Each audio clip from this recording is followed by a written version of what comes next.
we're so honored to have you here with us. Oh, thank you. You're such a pioneer in the beauty space, and now you entering the NFT space. We're just more than thrilled to see what you have. Yeah. So I've seen that you have World of Women. Yeah. That was your profile pic. And, yes, I did. Yeah. And just did a little research, and your husband gifted you World of Women, correct? Yeah, he actually only gives me NFTs now.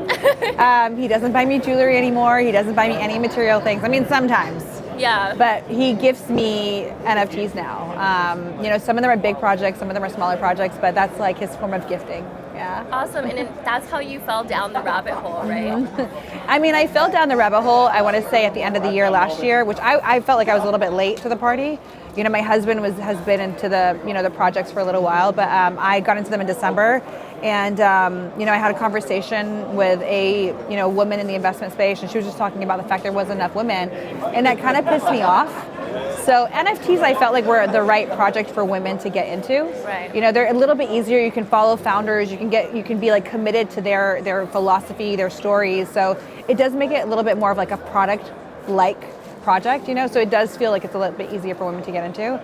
I started seeing Yam, fell in love with her mission, and World of Women I started with, got really into Deadfellas, love Doodles, and the Bored Ape Yacht Club, of course. Who doesn't love them? And now we're into like Moonbirds. Love Moonbirds. Yeah, no, you really Kevin Rose, are plugged wow. into the space. Proof XYZ, yes. And speaking of women, they have the least amount of funding. According to Harvard Business Review, they get only about 2% of the funding in the space. And with your influence, how do you plan on changing that?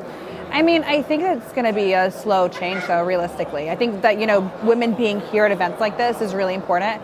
When I came to VeeCon, I was like, I'm surprised how little women there were, And we had a breakfast this morning, which I thought was really great. I got to meet a lot of the amazing women there, but there still is not enough women here. And I'm not sure, if it's just maybe they're uncomfortable to come because they know that there's not enough women.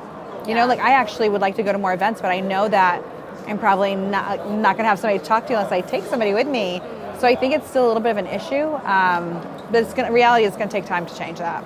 Yeah.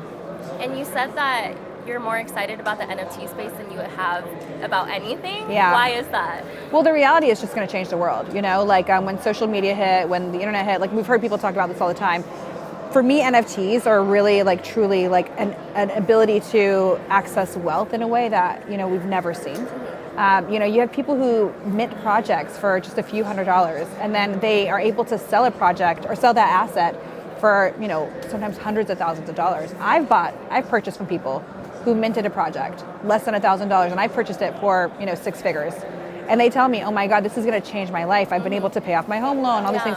That redistribution of wealth is something that is really fascinating. I've never seen anything like that. I think it is wonderful. I think it is needed very much right now in this period of time. And the reality is it's not like every project is going to do that, but there is when you find a project that you can be convicted in, when you can find a founder, a team that you believe in, that opportunity does exist. And I think that's really cool. And speaking of, believing in a project, some people choose to buy into a project because of utility or community or the team. What is the most important to you out of all of them? I mean, that's the first question I ask. When somebody says, I'm in a lot of these groups, and a lot of amazing women are in these groups, and they're like, oh, this is a great project. And I'm like, well, what's the utility? What are they giving me? I am not into just the PFP, and I'm not into that. I'm not into it. I mean, don't get me wrong, I love projects that do have art that resonates with me, but these are also assets. We cannot forget that. These are assets. These are the ability to have an ownership in a community, be part of a member in a community. So for me, I am very bullish on projects that have utility, always have been. And I see that, in my opinion, that is where we are going to see the NFT space go. It's not just about a beautiful picture. Yeah. It is about the utility, the membership, the access, the alpha, whatever you're getting. It's one of those things. You have to get something out of it. Yeah. It's not just a pretty picture. Right now, that's what people know it as. That's what everybody talks about it as. They're like, oh, okay, it's art. It's so much more than that. That's the period of time that we're in right now. You know what I mean? Yeah, and we've seen a lot of Web 2 brands, try to cross over to Web 3, especially beauty brands like Elf and Givenchy. Right. What do you think Everybody's doing it. Are they doing anything right, wrong? What do you think? Well, in my very humble and honest opinion, I don't think that they know what they're doing in the space right now. And I think that they want to be there to be relevant, to be seen, to be a part of the next generation of where the world is going. But I don't think they know what they're doing. And in my opinion, I don't think that's necessarily correct. I think everybody to some extent doesn't know fully what they're doing, right? We have a vision, we want to give to our community, we want to do things, but the space is so new, it's changing continuously. The NFT space in a year is going to be very different, that's just the reality. So, we don't fully know where it's going to be. So I think if you're in it right now just to be in it, it's really a big mistake. And I see a lot of beauty brands doing that, and I just, as a person who's in this space, who loves the space, who does believe it's the future, I don't think that's right. I want to launch an NFT project for Huda Beauty, but I have so many, I have a vision what I want to give to my community. Right. You know what I mean? And that's where it's going to be all about them. It's not going to be about the company. It's not going to be about what we can get on the treasury side. It's going to be about them. And I think that's going to be the right approach. And I don't think some of these companies are doing that, unfortunately. It's a cash grab. So for you, someone who knows, everything about this, or well, not everything. Nobody knows everything. Yes, I was like, you know what? We're all really learning. Plugged in and has criticism about what other brands are doing, and you said that you want to have your own NFT project, but are you in the research phase right now?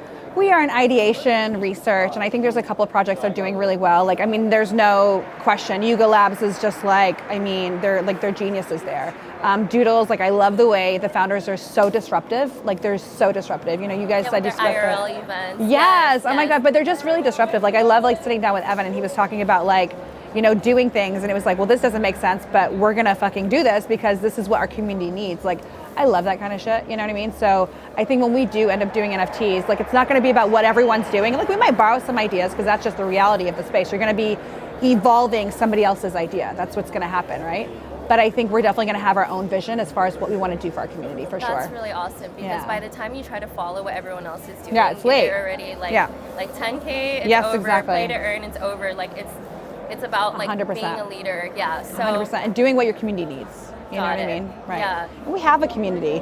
A lot of these projects, they are building their communities. We have one as a beauty brand, and a lot of companies that exist have a community, but they are not necessarily thinking about their community when they're thinking about the NFT projects they're launching. For me, I am just so confused why Louis Vuitton does not have an NFT project where you can get access to all their drops beforehand. I don't understand why they don't have one yet. They don't have this amazing membership to something that could be a truly incredible experience for their community that exists. And a lot of these brands are just doing it for the sake of being in the space. Congratulations. They did have a gallery where they displayed, but it wasn't like what you said. Well, LVMH is such a phenomenal company. They are obviously they're looking at the space, but it's where are the NFTs that I can have a membership to and experience your brand in a way that I haven't got to before. Got it. You know what I mean? For sure. And a lot of people in the beauty space are very confused about what NFTs are, and there's how do you plan to bridge that gap? Because a lot of us are degens, tech people, or and people who are into both. It's not as common. Yeah. But what is the way of education that you want to do?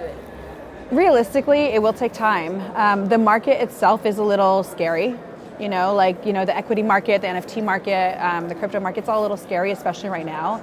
And you hear all these stories where people are making so much money. And I think naturally as human beings, when we hear all those stories, it sounds exciting and you're like, oh my God, I'm gonna do this. And the same exact thing is gonna happen to me. I'm gonna earn that much money, which is just ridiculous. But then there's another part of you where you think it's a sham.